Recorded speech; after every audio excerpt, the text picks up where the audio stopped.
पिछली क्लास में हम फलन के बारे में पढ़ रहे थे और हमने ये देखा कि किस प्रकार के संबंध को फलन कहते हैं। साथ में ही हमने ये भी देखा कि कोई अवयव जो फलन का अवयव है उस अवयव को लिखा किस प्रकार से जाता है और पढ़ा किस प्रकार से जाता है, और प्रांत के अवयवों को अक्ष के द्वारा दर्शाया जाता है, परिसर के अवयवों को y के द्वारा दर्शाया जाता है। तो इन बातों की चर्चा तो हमने पिछली क्लास में कर ली थी। आज की इस क्लास में हम संबंधों के कुछ उदाहरण लेंगे और उन उदाहरणों को देखेंगे कि ये संबंध फलन है अथवा नहीं। अब देखो, परीक्षा में हमें संबंध का लिखा हुआ कोई सा भी रूप मिल सकता है। संबंध को लिखने के तीन तरीके, रोष्ट रूप, समुच्चय निर्माण रूप और तीर आलेख। इन तीनों रूपों में से हमें कोई भी एक रूप मिलेगा परीक्षा में। फिर प्रश्न ये पूछेगा कि क्या ये संबंध फलन है अथवा नहीं। अब देखो, तीर आलेख की तो यहाँ पर हम बात करेंगे नहीं। क्यों नहीं करेंगे? क्योंकि तीर आलेख से ही हमने फलन को समझा है, मतलब तीर आलेख की चर्चा हमने पिछली क्लास में कर ली। अब बच गए संबंध के दो रूप, एक तो रोष्ट रूप और एक समुच्चय निर्माण रूप। इन दो की चर्चा करेंगे हम आज की क्लास में। तो यहाँ पर देखो, मैंने दो समुच्चय ले रखे हैं। एक तो समुच्चय लिया है ए और एक समुच्चय लिया है बी। ए में अवयव है 1 2 3 4, बी में अवयव है 5 6 7। अब देखो, ए से बी में टोटल संबंधों की संख्या होगी 2 की घात 12। कितनी होगी? 2 की घात 12। अब 2 की घात 12 में से मैंने यहाँ पर केवल 4 संबंध लिखे हैं।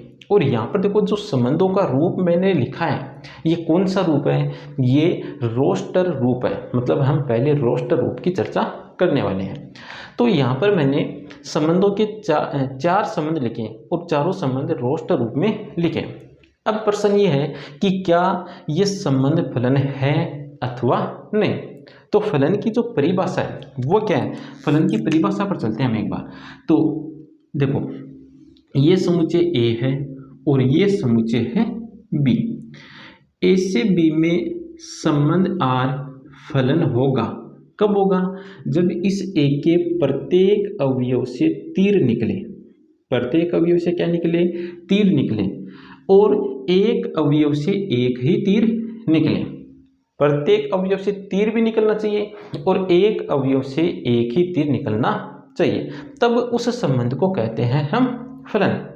साथ में हमने इस परिभाषा में संबंधित शब्द का प्रयोग किया और फलन की परिभाषा को हमने देखो इस प्रकार भी लिखा है कि इस ए का प्रत्येक अवयव बी के किसी न किसी अवयव से संबंधित होना चाहिए। साथ में ही ए का एक अवयव एक ही अवयव से संबंधित होना चाहिए। तो इस परिभाषा को हम अब लगाएंगे इन उदाहरणों में। तो देखो, यहाँ पर ये जो R1 R2 R3 R4 ये चार जो संबंध लिखे हुए, ये चारों के चारों संबंध ए से बी में हैं। कहाँ से कहाँ है? ए से बी में है। अब देखो, R1 जो संबंध है ये फलन है या नहीं। तो R1 संबंध फलन कब होगा? जब इस ए का प्रत्येक अवयव, प्रत्येक का मतलब सभी अवयव संबंधित हो और एक अवयव एक ही अवयव से संबंधित होना चाहिए। तो यहाँ पर देखो, इस R1 को देखने से यह पता चल रहा है कि इस समुच्चय एक का प्रत्येक अवयव संबंधित है, मतलब सभी के सभी अवयव संबंधित है। 1 5 से संबंधित है, 2 6 से संबंधित है, 3 7 से संबंधित है, 4 7 से संबंधित है, मतलब सभी के सभी अवयव संबंधित है। तो हम कहेंगे R1 संबंध में समुच्चय एक का प्रत्येक अवयव संबंधित है। अब हम दूसरी बात देखेंगे कि एक अवयव एक ही अवयव से संबंधित होना चाहिए। तो एक देखो, एक ही अवयव से संबंधित है, 2 भी एक ही अवयव से संबंधित है, 3 भी एक ही अवयव से संबंधित है और 4 भी एक ही अवयव से संबंधित है। तो यहाँ पर दोनों नियम लागू हो रहे हैं। सभी अवयव संबंधित भी हैं और एक अवयव एक ही अवयव से संबंधित है। इसका मतलब ये हुआ कि ये जो संबंध R1 है, ये संबंध R1 फलन है। संबंध R1 क्या है? फलन है। अब संबंध R2 में देखो, तो R2 को देखने से ही पता चल रहा है कि इस ए के सभी अवयव संबंधित नहीं है तो हम लिखेंगे R2 फलन नहीं है।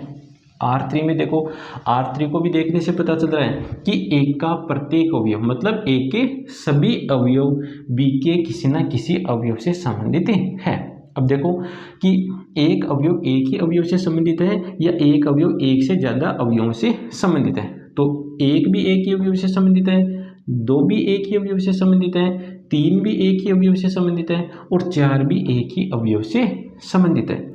मतलब ये जो संबंध R3 लिखा हुआ है, इस संबंध R3 में इस समुच्चय A का प्रत्येक अवयव B के किसी न किसी अवयव से संबंधित है और एक अवयव एक ही अवयव से संबंधित है। इस कारण ही हम इस संबंध R3 को कहेंगे फलन। R4 में देखो, 1 5 से संबंधित है, 2 7 से संबंधित है, लेकिन 3 और 4 किसी अवयव से संबंधित नहीं है। इसका मतलब R4 फलन नहीं है। एक संबंध हम और लिखते हैं R5, इसमें लिख रहे हैं 1,5, 1,6, 2,6, 3,6 और 4,6। ये हमने एक संबंध लिख लिया। अब इस संबंध में देखो, ये जो संबंध R5 लिखा है, इस संबंध R5 में देखो A के सभी अवयव संबंधित हैं। 1 भी संबंधित है, 2 भी संबंधित है, 3 भी संबंधित है, 4 भी संबंधित है। मतलब पहला नियम तो लागू हो रहा है। दूसरा नियम देखो, तो दूसरा नियम यहाँ पर देखो, इन दो अवयवों पर 1 5 से भी संबंधित है और 1 6 से भी संबंधित है। मतलब इस A का ये जो एक अवयव है, ये एक अवयव से संबंधित नहीं है, ये दो अवयवों से संबंधित हो गया। इस कारण हम इस R5 संबंध को फलन नहीं कहेंगे। तो R5 संबंध फलन नहीं है। अब देखो यहाँ पर हमें जो प्रश्न मिलेंगे, उन प्रश्नों में क्या होगा, उन प्रश्नों में हमें ये समुच्चय A और B लिखा हुआ नहीं मिलेगा। हमें सीधा ही संबंध का रोष्ट रूप दिया गया होगा और ये कहेगा कि ये फलन है अथवा नहीं। तो उन उदाहरणों को एक बार मैं लिख लेता हूँ, उसके बाद हम उनकी चर्चा करते हैं। अब देखो, परीक्षा में हमें जो प्रश्न देखने को मिलेंगे वो प्रश्न हमें कुछ इस प्रकार के मिलेंगे। अब इन प्रश्नों में क्या लिखा हुआ है, इन प्रश्नों में संबंधों का केवल रोष्ट रूप लिखा हुआ है, इसके अलावा यहाँ पर कोई जानकारी नहीं दी गई है। अब प्रश्न ये कहेगा कि क्या ये संबंध फलन है अथवा नहीं। यहाँ पर ध्यान से देखो, यहाँ पर हमें ये बात नहीं दी गई कि ये संबंध कौन से समुच्चय से कौन से समुच्चय में है, ये बात हमें यहाँ पर नहीं दी गई। हमें केवल संबंध का रोष्ट रूप दिया गया है। अब प्रश्न क्या है कि क्या ये संबंध फलन है अथवा नहीं। इनका कारण भी इसके बाद हमें लिखना होगा। तो अब हम किस प्रकार देखें कि ये संबंध फलन है या नहीं। तो इसके लिए हमें क्या करना है, इसके लिए हमें ये जो संबंध लिखे हुए इन संबंधों में ये जो कर्मित युग्म है, ये संबंध जो लिखे हुए इन संबंधों में ये जो कर्मित युग्म है, इन कर्मित युग्मों का प्रथम घटक देखना है। यदि सभी कर्मित युग्मों का प्रथम घटक अलग अलग है, सभी कर्मित युग्मों का प्रथम घटक अलग अलग है, तब तो वो संबंध फलन होगा, अन्यथा वो संबंध फलन नहीं होगा। तो पहला संबंध R देखो, यहाँ पर प्रथम घटक है 2, यहाँ पर प्रथम घटक है 3, यहाँ पर प्रथम घटक है 4। मतलब जितने भी प्रथम घटक यहाँ पर आ रहे हैं वो सभी के सभी अलग अलग हैं, अलग अलग है। इस कारण हम कहेंगे कि संबंध R फलन है। संबंध R क्या है, फलन है। अब हमें इनका कारण भी लिखना है। तो कारण में हम लिख देंगे कि सभी कर्मित युग्मों का, सभी कर्मित युग्मों का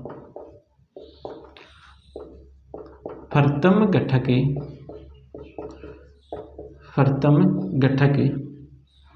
अलग अलग है, इस कारण ये संबंध फलन है। अगला संबंध देखो, यहाँ पर प्रथम घटक 2 है, यहाँ पर प्रथम घटक 2 है। तो देखो दो कर्मित युग्मों में प्रथम घटक समान आ गया, इसका मतलब ये संबंध R फलन नहीं है। इसका मतलब ये संबंध R फलन नहीं है। अब इसका कारण क्या लिखेंगे, तो कारण में लिखेंगे कर्मित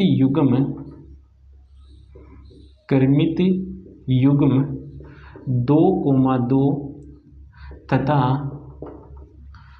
2,4, कर्मित युग्म 2,2 तथा 2,4 का फर्तम घटक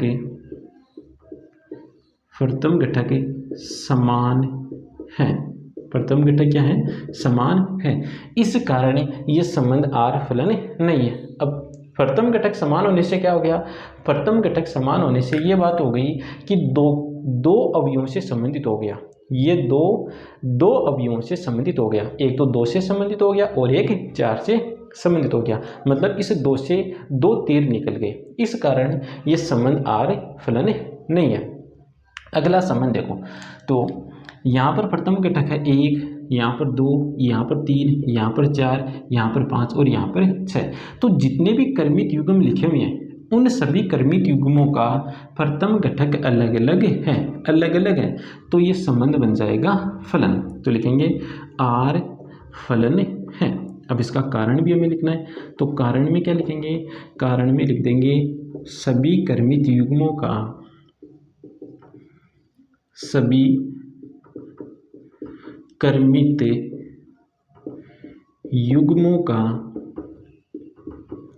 प्रथम घटक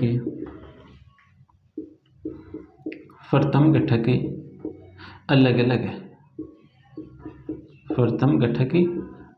अलग है। इस कारण ये संबंध आर फलन है। ये हो गया इसका कारण। अब देखो प्रश्नावली में भी ऐसा प्रश्न है और इसमें भी हमें ये बताना है कि कौन सा संबंध फलन है और कौन सा फलन नहीं है। अब जो संबंध फलन है उसका हमें फिर परिसर भी लिखना है। तो पहला संबंध देखो, इसमें भी क्रमिक युग्मों के प्रथम घटक देखो, यहाँ पर प्रथम घटक है 2, 5, 8, 11, 14, 17। तो सभी प्रथम घटक अलग अलग है। इस कारण ये फलन है। तो आर फलन है और कारण में ये कि ये बात यहाँ पर आ जाएगी। अगला संबंध देखो, तो ये संबंध भी रोस्टर रूप में लिखा हुआ है।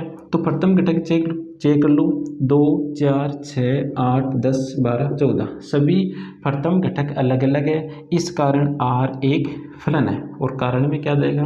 कारण में लिखेंगे सभी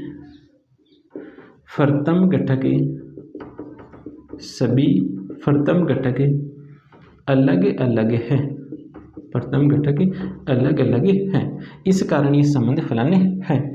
यहाँ पर इस संबंध में देखो, यहाँ पर प्रथम घटक और यहाँ पर प्रथम घटक, ये प्रथम घटक समान आ गए। इस कारण ये संबंध फलन नहीं है।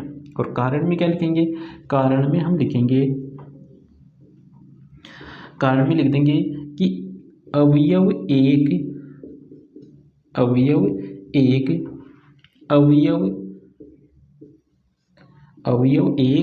अवयव 3 व 5 से संबंधित है। 3 व 5 से संबंधित है। तो 2 अवयवों से संबंधित हो गया, एक ही अवयव से संबंधित होना चाहिए। तो 2 अवयवों से संबंधित हो गया। इस कारण ये संबंध फलन नहीं है। या हम ऐसा भी लिख सकते हैं कि क्रमिक युग्म 1,3 और 1,5 इन दोनों क्रमिक युग्मों का प्रथम घटक समान है। इस कारण ये संबंध फलन नहीं है। अब देखो इस प्रश्न में हमें जो संबंध फलन है उन फलनों का फिर परिसर भी लिखना है। तो परिसर क्या होता है? द्वितीय घटकों का समुच्चय। तो एक तो ये फलन है और ये फलन है, तो इनका हम परिसर लिखेंगे। तो द्वितीय घटक देखो, यहाँ पर द्वितीय घटक है 1, तो इसका परिसर हो गया, समुच्चय के अंदर आएगा 1। इसमें द्वितीय घटक देखो 1, 2, 3, 4, 5, 6, 7, तो इसका परिसर हो जाएगा 1, 2, 3, 4, 5, 6, 7। समुच्चय के अंदर ये 7 संख्याएं आ जाएगी। और ये संबंध फलन है नहीं, तो इसका हमें परिसर नहीं लिखना है। हमें उन्हीं का परिसर लिखना है जो संबंध फलन है। वैसे तो ये संबंध है तो इसका भी परिसर है। परिसर में क्या आएगा? 3 और 5। अब देखो, जब संबंध का हमें समुच्चय निर्माण रूप दिया गया हो तब हमें किस प्रकार देखना है कि वो संबंध फलन है अथवा नहीं। तो हमारी किताब में एग्जाम्पल नंबर 10 है, इसमें हमें एक संबंध दिया गया है वास्तविक संख्याओं पर, मतलब वो संबंध n से n में। और संबंध किस प्रकार है? सभी क्रमिक युग्म x, y जहाँ y बराबर 2x और x और y प्राकृत संख्याएं हैं। अब देखो यहाँ पर जो संबंध का रूप लिखा हुआ है ये समुच्चय निर्माण रूप लिखा हुआ है। अब हमें ये बताना है कि ये संबंध फलन है अथवा नहीं, ये हमें यहाँ पर बताना है। साथ में हमें प्रांत लिखना है, परिसर लिखना है और सहप्रांत भी लिखना है। तो पहले तो हम चेक करते हैं कि ये फलन है या नहीं। अब देखो यहाँ पर हमें संबंध का समुच्चय निर्माण रूप दिया गया है, तो इस समुच्चय निर्माण रूप को या तो रोष्ट रूप में बदल लो या तीर आलेख रूप में बदल लो, दोनों में से किसी एक रूप में हमें बदल लेना है। तो यहाँ पर हम इसको तीर आलेख में बदलेंगे। तो संबंध n से n में दे रखा है, तो हमें दो दीर्घवृत्त बनाने हैं। हमें क्या बनाने हैं? दो दीर्घवृत्त बनाने। यहाँ भी n है और यहाँ पर भी n से n में हमें संबंध दे रखा है r।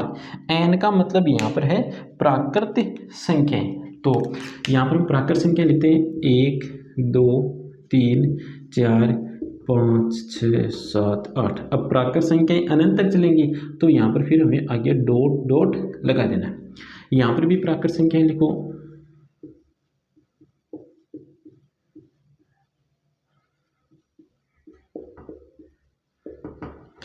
अब देखो यहाँ पर ये जो गणितीय संबंध दे रखा है, इस गणितीय संबंध में यहाँ पर x की जगह 1 रखो, तो 1 रखने पर आ गया 2, तो 1 संबंधित हो गया 2 से।